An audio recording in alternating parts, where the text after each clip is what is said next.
Hello everyone and welcome to PhD Studios. Today we'll be taking a look at the XE4 and we'll be comparing it with the previous XE3 and with the same sort of kit with the 27mm. This is the older one as you can tell, and this is the newer one and looks a lot better, but there's a reason why Fujifilm put an aperture ring on here, because there's lots of dials and buttons that are missing from the XE3 on the brand new XE4. As you can see, I've added the grip, the thumb grip, as well as the front grip here on the XE4 to make it a little bit more chunkified. But if you have an XE3, you're probably wondering, can I set up the way that I have the XE3 on the new XE4 because of the missing dials and buttons? Well, I'm going to show you how I have the XE3 set up and how I've sort of compensated on the new XE4. So let's start the video. But before we do so, you're probably wondering, Take, what's with all these cameras in the background? Well, that's because this video is sponsored by KEH Camera.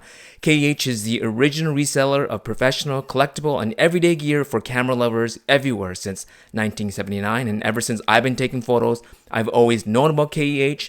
They purchase gear directly from photographers like us.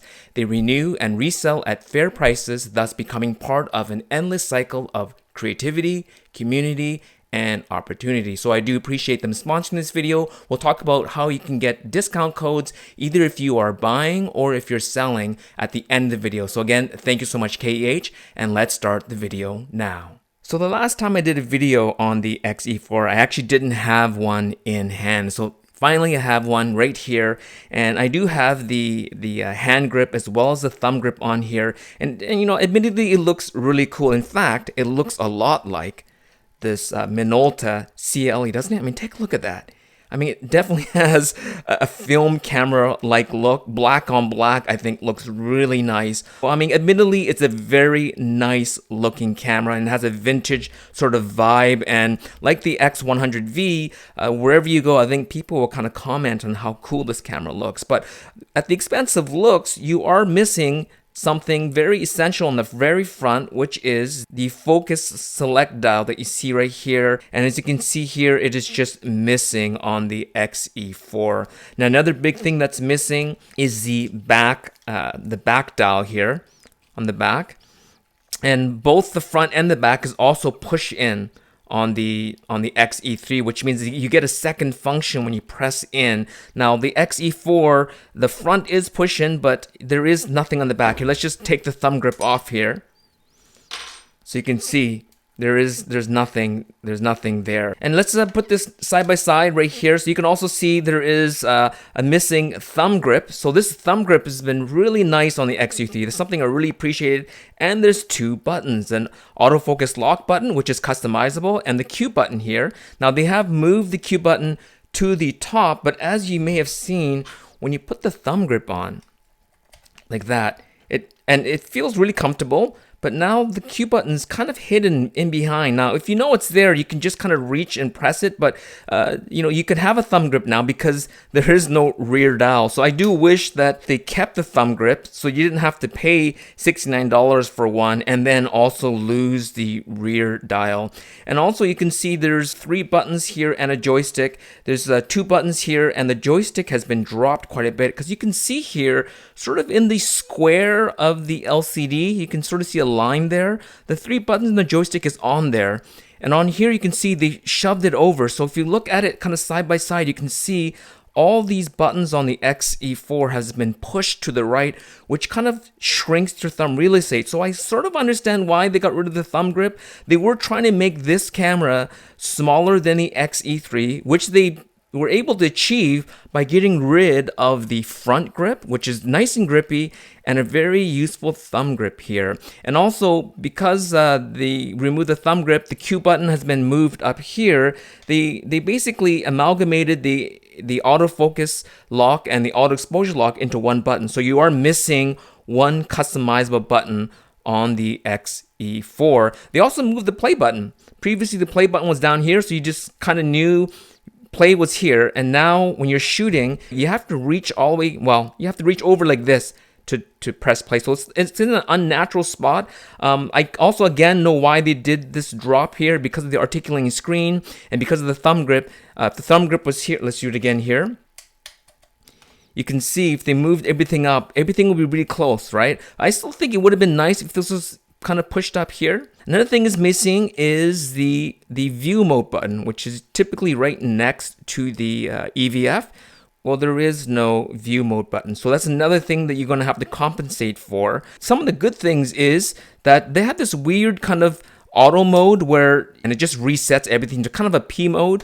Well, now they have a more intuitive P mode. You just go into P and now you're in P mode. So to me, this is a better implementation than this funny little dial thing here. As well as for I/O, previously you had the smaller 2.5 millimeter microphone as well as remote input, and then the USB micro B, I guess it's called over here.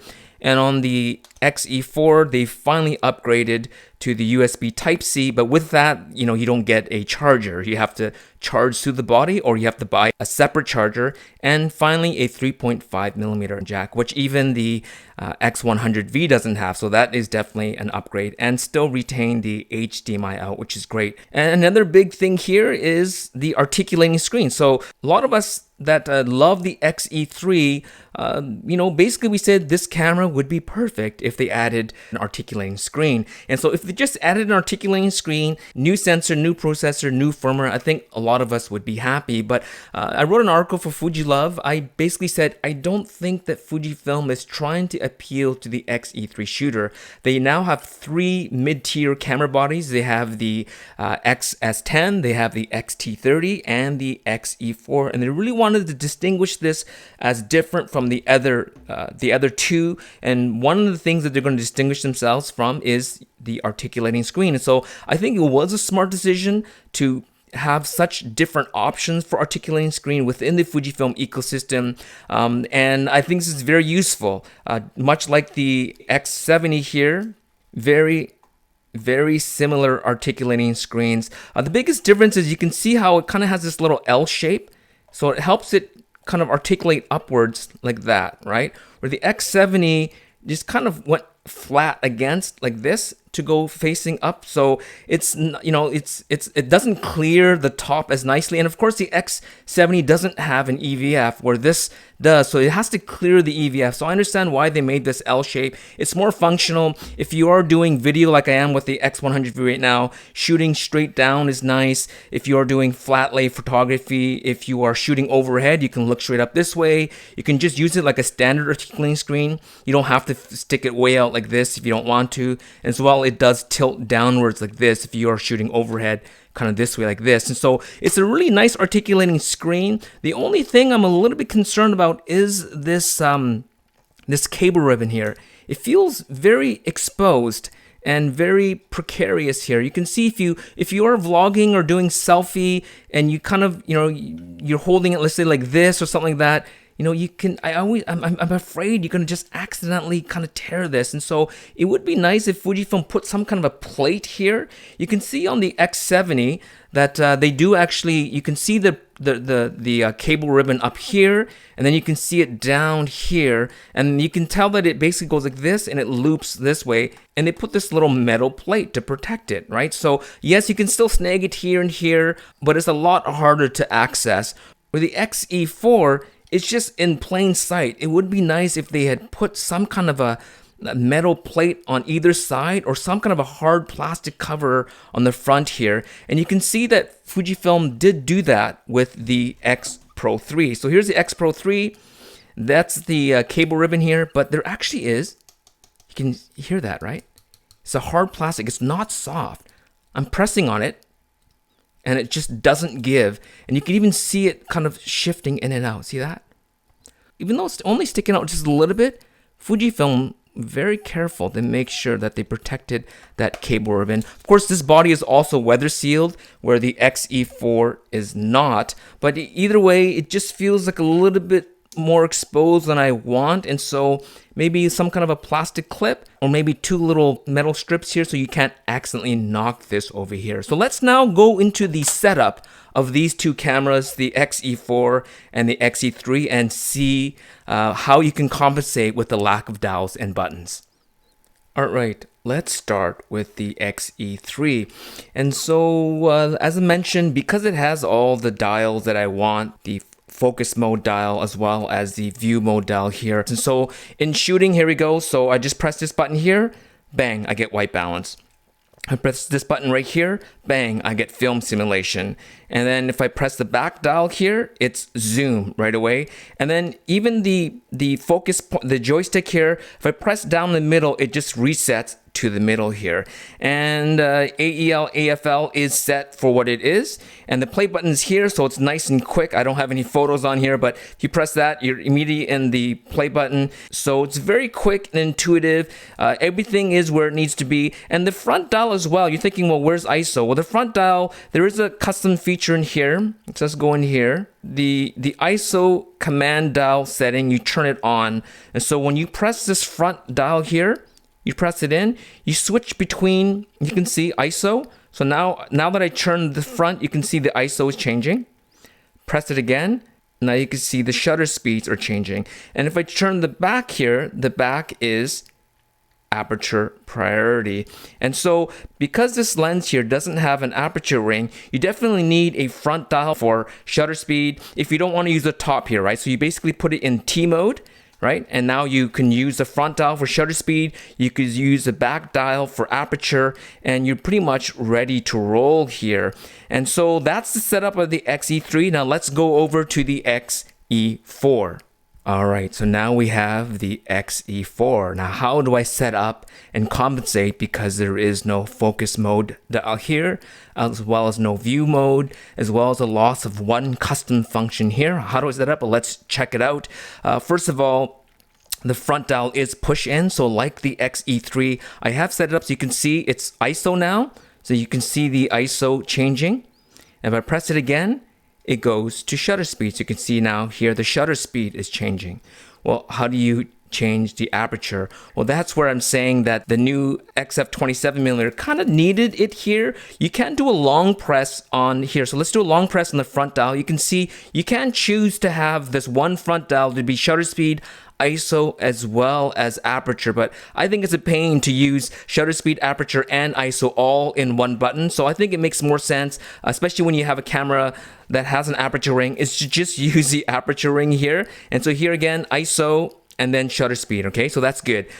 Just like the XE3, this top custom button here is going to be white balance because that's something I switch around very often. And then this button here, which is a little bit hard to access because of this thumb grip, is going to be the film simulation. So unlike the XE3 where I can actually still use this button here for autofocus and auto exposure lock, this, because there's not enough buttons, I can't do it. So now how am I going to change your focus modes? Well, unfortunately, you're going to have to use swipe. So here's swipe up, and now I got single, continuous, and manual.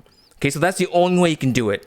Is I mean, you can put it in these other buttons here, but it's something I don't change all the time. So swipe up, single, continuous, and manual focus. And then how do I change the view mode? That view mode is not there anymore. Well, it's swipe down. You can see it says the eye sensor, and then swipe down again, it says LCD only. And then if I swipe one more time, now it's EVF only. And then you need the EVF here to access the next mode here. I actually find that it's a struggle. I need to, let's see here. Now it's back to the eye sensor mode, so it'll switch over. So swipe up, swipe down, and then there still is swipe left and swipe right. But again, I don't like relying on the swipes. I'd rather just do a Q button, which again is kind of hidden by this thumb rest. And so that's my setup of the XE4 to have similar quick access features on the XE3. So you can see there's quite a bit of compromise because of the loss of the rear dial as well as the push in, right? So that's where you can zoom in like this. On this XE4, I have set it for zoom in, but you can't reset to center. So I have to long press, and then here you can change push in means edit focus area, zoom, or just off. And again, for tilting, you can choose either direct autofocus, edit focus point, or direct autofocus, select, face select. And so it is possible to set it up as close as you can with the XE3, but you need, at least for the way I shoot, I need at least 2 custom swipe up and down to compensate. Now, if that is too much of a pain for you, unfortunately, you don't have a choice if you want the latest sensor, processor, and firmware. And as you can see, I'm using the little dongles here from the Peak Design design anchor system because they've gone with the slotted lug instead of the eyelet lug that most Fujifilm cameras have, like this. And most of my straps, you guys know that I love straps. This one here is from Tap and Die.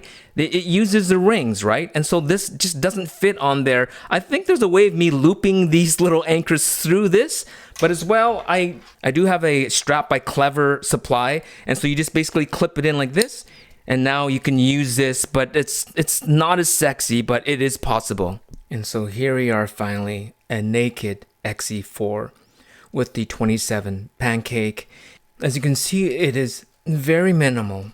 I mean, it looks nice aesthetically, right? I mean, compared to the XE3, I do wish they sent me the same color, but hey, beggars can't be choosers. But, you know, without the grip, it looks clean, like a Leica, right? And now we look at the back here. The back is very clean. It does affect the way that you use this camera. And so in the hand, you know, because this lens is so light, it is kind of slippery in here. Like, I've gotten so used to the thumb grip that it feels weird without some kind of a grip here. And so even if you don't get the hand grip, if you could, I don't know, even just something a little bit kind of, you know, maybe someone can make a stick-on version of this. And so I think this is kind of what we're left with here, guys, is a minimalist version of the XE3. I always felt that the XE3 was almost perfect, and for them to go this minimal route, I do understand why they want to distinguish it from the XS10 and the X-T30 to have three very distinct cameras, and to do so, going with the minimalist approach makes a lot of sense, but it is at the expense of ergonomics as well as functionality. And so for those of you that do have the XE3, you really have to think long and hard. If you can live without all those extra dials and buttons, what you are gaining is this really nice articulating screen. If it's something that you think you'll use, because I mean, if you're going to shoot this way or further out this way, if you're doing sort of top-down sort of YouTube videos or flat lay video, or if you're going to do selfie screen like this, I mean, this is a very well-designed articulating screen, minus this cable ribbon here. And so think long and hard. The firmware on here is really nice, and that I call it the secret superpower of the XE4 is the sensor, processor, and the firmware. I mean, it's basically going to give you the same performance as an X Pro 3 when it comes to stills in general, right? This does have a higher end mechanical shutter, and it has a bigger buffer so you can shoot more raw files in continuous mode. But in general, this performs just doing regular stills. It's a very competent camera. One other thing I thought I was going to test is someone had asked me, how quickly can this switch from EVF to LCD? It definitely is faster than the previous. So here's the XE3. And I think this has more to do with the processor. See that? It is slower. Do one more time here. It's faster, right? There you go. And we can even compare that to, so let's